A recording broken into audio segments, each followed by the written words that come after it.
샬롬, 말씀 읽어주는 김기웅 목사입니다. 시편 19편의 말씀으로 시작해 볼까요? 하나님의 말씀이 아니면 우리가 어떻게 길을 찾고 우리의 어리석음을 어떻게 분별할 수 있는가? 그렇기 때문에 우리에게 말씀이 필요합니다. 삶의 자리가 시작되는 월요일이에요. 한 주간 그리고 오늘 하루 하나님의 말씀과 동행하시면서 어리석지 않는 삶 그리고 목적이 있는 삶을 사시는 순간들이 되셨으면 좋겠습니다. 우리 오늘 함께 보실 하나님의 말씀은요, 시편 22편 22절부터 31절까지의 말씀입니다. 우리 같이 한번 읽어볼까요? 벗들이 예배하러 모일 때 나 이렇게 말하겠습니다. 주님을 찬양하며 힘주어 말하겠습니다. 너희 하나님을 예배하는 이들아 할렐루야를 외쳐라. 너희 야곱의 아들들아 그분께 영광을 돌려라. 너희 이스라엘의 딸들아 그분을 찬양하여라. 너희가 학대당할 때 그분은 한 번도 너희를 저버리거나 외면하신 적이 없다. 다른 일 보느라 자리를 뜨지 않으셨다. 바로 그 자리에 계셨고 귀 기울여 들으셨다. 이 큰 예배 모임에서 찬양의 기쁨을 알았습니다. 내가 서원했던 일을 바로 이 자리 하나님을 예배하는 이들 앞에서 이행하겠습니다. 불황자들의 하나님의 식탁에 앉아 배불리 먹는다. 하나님을 찾는 모든 이들이 여기서 그분을 찬양한다. 마음껏 즐겨라. 머리부터 발끝까지 절대 멈추지 마라. 온 땅에서 사람들이 제 정신을 차리고 황급히 하나님께 돌아온다. 오랫동안 보지 못한 가문들이 그분 앞에 나와 엎드린다. 하나님께서 권자에 앉으셨다. 이제부터는 그분께서 결정권을 쥐신다. 힘 있는 자들이 그분 앞에 나와 경배한다. 가난하고 힘없는 이들도 모두 나와 경배한다. 어중이 떠중이들도 덩달아 경배한다. 우리 자녀와 그 후손들이 이 예배에 참여하리니 주님의 말씀이 대대로 전해지리라. 잉태 전에 아기들도 하나님은 말씀하신 대로 행하신다는 복된 소식 듣게 되리라. 이것은 하나님의 말씀입니다. 시편 22편은요 두 부분으로 나눠서 생각할 수 있습니다. 전반부인 1절부터 21절까지의 말씀, 그리고 오늘 우리가 읽은 22절부터 31절까지의 말씀으로 나눠지는데요. 전반부에는 다윗이 자신의 처한 현실을, 그 처절한 현실을 하나님 앞에 고백하고 있는 비탄의 시의 성격을 담고 있고요. 그리고 후반절에는 하나님께서 자신을 돌아보시고 구원해 주신다라는, 그리고 그 구원의 하나님을 찬양하는 찬양의 내용을 담고 있습니다. 그런데요, 이 시편 22편은요 예수 그리스도가 오시는 것은 다윗 이후로 한 1000년이 지나고 나서거든요. 다윗은 이 시편 22편을 통해서요 메시아를 예언하고 있다는 것입니다. 시편에는 총 7가지의 메시아 예언의 시가 있어요. 몇 장이냐면 2장, 2편, 시편은 편이라고 있거든요. 2편, 16편, 22편, 24편, 45편, 72편, 110편이 바로 메시아 예언을 하고 있는 7개의 시입니다. 그 중에 4개를 다윗이 지었어요. 다윗이 지은 시는요 16편, 22편, 24편, 110편이 바로 다윗이 지은 메시아 예언의 시입니다. 오늘 그 시의 첫 번째인 거죠. 우리 하나씩 좀 살펴볼까요? 22절부터는요 그 내용을 보면 다윗이 굉장히 어려운 상황 가운데 있어요. 1절부터 21절까지 보면요 자신을 사람으로 비유하는 것이 아니라 동물로 비유하면서요 자신이 정말로 인간 대접도 못 받는 상황, 얼마나 어려운지, 얼마나 처절한 고통 가운데 있는지를 보여주고 있습니다. 그런데 갑자기 22절부터요 다윗은 주변에 있는 사람들, 그리고 자신이 속한 그 이스라엘 공동체에게 하나님을 찬양하라고 선포하고 있습니다. 하나님을 찬양하고 하나님 앞에 영광을 돌리고 하나님을 경외하라고 이야기하고 있는 거예요. 그 근거가 무엇이냐면 24절의 말씀입니다. 메시지 성경으로 24절에 같이 한번 읽어볼까요? 너희가 학대를 당할 때 그분은 한 번도 너희를 저버리거나 외면하신 적이 없다. 다른 일 보느라 자리를 뜨지 않으셨다. 바로 그 자리에 계셨고 귀 기울여 들으셨다. 그렇기 때문에요, 다윗은 이스라엘 백성들에게 이러한 하나님, 우리와 함께 하시고 우리를 도와주시는 하나님을 찬양해야 한다라고 당당하게 선포하고 있는 것입니다. 그런데 어저께 시편 22편 1절부터 21절을 읽으신 분들은 약간 물음표가 들 거예요. 이상한데? 왜냐면요, 1절과 11절의 기록 때문인데요. 같이 한번 읽어볼까요? 1절에 이렇게 되어 있어요. 하나님, 하나님, 나의 하나님, 어찌하여 나를 이토록 외딴 곳에 버려두십니까? 고통으로 몸을 웅크린 채 종이토록 하나님께 부르짖건만 응답이 없습니다. 이 말씀 보면요, 예수님께서 십자가에서 나의 하나님 어찌하여 나를 버리십니까? 이 내용과 똑같죠?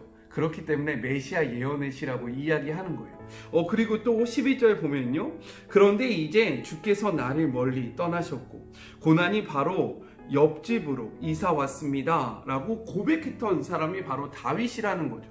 이러한 다윗이요, 지금 22절부터 하나님을 찬양하라고 이야기하고 있는 거예요. 그러니까 어떻게 보면 다윗이 한 입으로 두말하네 라고 생각이 들 수 있을 것입니다. 그런데요, 이것은 그렇게 이해하면 안 돼요. 왜냐하면 다윗이 그러한 처절한 상황 속에 있는 것은 맞았습니다. 그래서 그러한 처절한 속에서 하나님 앞에 자신의 그런 모습들, 상황을 진실되게 토로한 것이에요. 그런데 그러한 과정 속에서 다윗이 하나님 앞에 기도했거든요. 하나님을 바라보면서요, 하나님 나를 돌아보십시오, 하나님 나와 함께 해주십시오, 이렇게 기도했다라는 거예요. 그러한 가운데 다윗이 깨달은 겁니다. 내가 지금 이 상황 속에서 혼자 있는 것이 아니구나. 내가 지금 이러한 상황 속에 있는데 하나님이 나를 버리시고 외면한 것이 아니라 내가 느끼지 못한 것뿐이지 하나님은 내 옆에 계셨구나 라는 확신이 들었기 때문에, 이러한 것을 확신했기 때문에 이스라엘 백성들에게 이러한 하나님을 찬양해라, 우리를 떠나지 않는 하나님을 바라보라 라고 권면하고 있다는 것입니다. 이해가 되십니까? 또 한번 볼까요? 25절에 보면요, 이렇게 기록되어 있어요. 내가 서원했던 일을 바로 이 자리, 하나님을 예배하는 이들 앞에서 이행하겠습니다 라고 기록되어 있습니다. 그런데 이 부분을요, 조건부로 그렇게 해석하면 안 됩니다.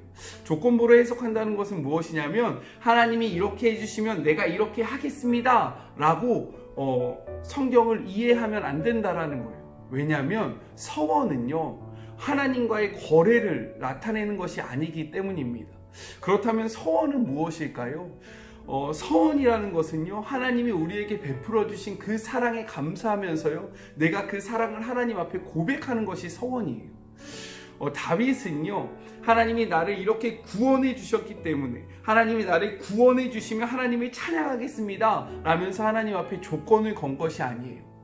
이의 상황이 지금 좋아지지 않습니다. 나아지지 않아요. 하지만 이는요, 그 속에서 하나님의 그 역사하심과 구원하심을 느꼈고요, 그렇기 때문에 이러한 사랑을 많은 사람들 앞에서 내가 선포하겠습니다 라고 외치고 있는 것입니다.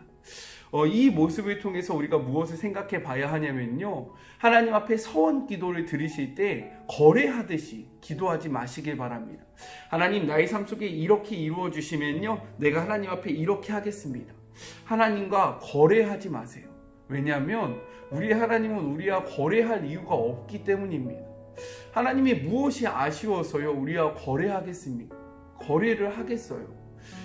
서원 기도라는 것은 하나님의 사랑에 감사를 표하는 것입니다. 우리와 함께 하시는 그 하나님 앞에 우리의 사랑을 보여드리는 것이 서원이에요. 서원 기도를 바르게 이해하시는 하루가 되셨으면 좋겠습니다. 또 성경을 보면 26절부터 31절까지는 무엇을 기록하고 있냐면, 훗날 있을 그 메시아의 구속으로 인해서 온 땅 열방의 사람들이 하나님을 찬양할 것이다 라는 것들을 선포하고 있어요. 특별히 26절의 기록을 보면 하나님을 찾는 모든 이들이라는 표현이 나와요. 그리고 27절에는요, 온 땅에서 라는 표현이 나오고요. 또 후반절에 보면 오랫동안 보지 못한 가문들이라는 표현이 나옵니다. 이 표현을 통해서 다윗은 하나님을 이스라엘에 국한되어 있는 하나님이라고 이야기하고 있지 않아요. 하나님을 열방의 하나님, 모든 사람들의 하나님이라고 이야기합니다. 이것은 무엇이냐면 십자가의 사건, 그 십자가의 구속으로 인해서요, 모든 이들이 하나님 앞에 나올 수 있고 모든 이들이 구원받는다는 사실을 예표하고 있는 것입니다. 자꾸 파리가 있네요. 네. 30절부터 31절은요, 이렇게 기록하고 있어요. 우리 자녀와 그 후손들이 이 예배에 참여하리니 주님의 말씀이 대대로 전해지리라. 이것은 무엇을 나타내냐면 어떻게 할 때 이러한 일들이 이루어지겠습니까? 지금 우리가 2000년 전에 오신 예수 그리스도를 계속해서 믿고 있잖아요. 2000년 동안 그 복음이 끊어지지 않았잖아요. 이 말이 이루어진 거죠. 근데 어떻게 이루어졌습니까? 그것은 말뿐 아니라 예수님을 믿은 자들의 삶 속에서 그러한 모습이 보여졌기 때문에 대대로 그 믿음이 전해졌다는 것이에요. 이것은 우리를 향한 도전입니다. 우리도 마찬가지예요. 우리의 다음 세대들에게 복음을 전할 수 있는 방법은 무엇이냐면, 하나님은 사랑이셔, 예수님을 믿어야 구원이 있어 라고 말로 하는 거 매우 중요합니다. 가르쳐주는 거 매우 중요해요. 더 중요한 것은 무엇이냐면 그것을 우리의 삶 속으로 보여주는 겁니다. 하나님이 살아계시다는 것을 우리의 삶으로 드러내는 거예요. 우리의 믿음으로 그것들을 증명하는 것입니다. 왜냐? 우리의 믿음의 조상들이 그러한 삶으로 자신의 믿음을 증명했어요. 우리는 그것을 바라봤고요, 그것을 믿으면서 이 자리에 서 있는 것입니다. 우리의 다음 세대들에게 이 복음을 전할 수 있는 방법, 우리의 삶으로 예수님을 드러내는 것입니다. 삶으로 살아내시는 그런 복된 하루가 되셨으면 좋겠어요. 또 더 보면요, 잉태 전의 아기들도 하나님은 말씀하신 대로 행하신다는 복된 소식을 듣게 되리라 라고 선포하고 있습니다. 복된 소식이 뭐예요? 복음이 뭡니까? 예수 그리스도께서 우리의 죄 때문에 신이신 하나님의 아들이신 예수님이요, 이 땅에 오셨고요, 인간의 모습으로 이 땅에 오셨고요, 우리의 죄 때문에 아무 죄 없으신 그 예수님이 십자가에 달려 돌아가셨고요, 거기에서 그치지 않으시고 3일 만에 다시금 살아나셔서 40일 동안 이 땅에 두루 다니시며 자신의 부활을 증명하시고 하늘로 올라가시면서 약속하신 그 말씀, 이것을 믿으면 너희가 구원받을 것이다. 이 메시지가 복된 소식 아닙니까? 이것을 이야기하고 있는 거예요. 이 복음이요, 모두에게 전해진다, 모든 사람들이 듣게 된다라고 이야기하고 있는 것이 바로 시편 22편의 내용입니다. 따라서 우리는 이 시편 22편의 이 말씀을 통해서요, 먼저는 다윗의 믿음을 배워야 해요. 어려움 속에서 그 어려움을 하나님 앞에 고백하면서 하나님을 구하면서 하나님을 바라보면서 자신을 구원할 그 하나님을 신뢰하는 그 모습을 닮아야 합니다. 그리고 여기서 그치는 것이 아니라요, 이 성경 속에서 예언하고 있는 그 메시아를 바라보고요, 이 복음을 우리의 삶 속에 받아들여서 그 복음을 살아내는 우리가 되길 주님의 이름으로 축복합니다. 해보실 거죠? 하실 거죠? 우리 같이 기도할까요? 사랑의 하나님, 오늘도 말씀을 통해서 우리가 어떻게 살아가야 할지 삶의 방향성을 보여주심에 감사합니다. 하나님, 말씀이 이야기하는 대로 오늘 나에게 허락된 그 말씀대로 오늘 하루를 살아가는 주의 모든 자녀들이 되게 하여 주시옵소서. 넘어지고 쓰러질 때에 다시금 일어날 수 있는 힘을 주시고 예수 그리스도의 모습을 닮아 그 복음을 살아내는 주의 모든 자녀들이 되기를 축복하오니 하나님께서 함께하여 주시옵소서. 주님을 사랑합니다. 주님의 그 길을 걷기를 소망하며 예수님의 이름으로 기도드립니다. 아멘. 하나님의 말씀대로 살아가시는 그런 복된 하루가 되셨으면 좋겠습니다. 저는 그럼 또 내일 만날게요. 우리 내일 만나요. 말씀대로 살아가다가요. 아셨죠? 사랑하고 주님의 이름으로 축복합니다. 힘내세요. 안녕. 파이팅!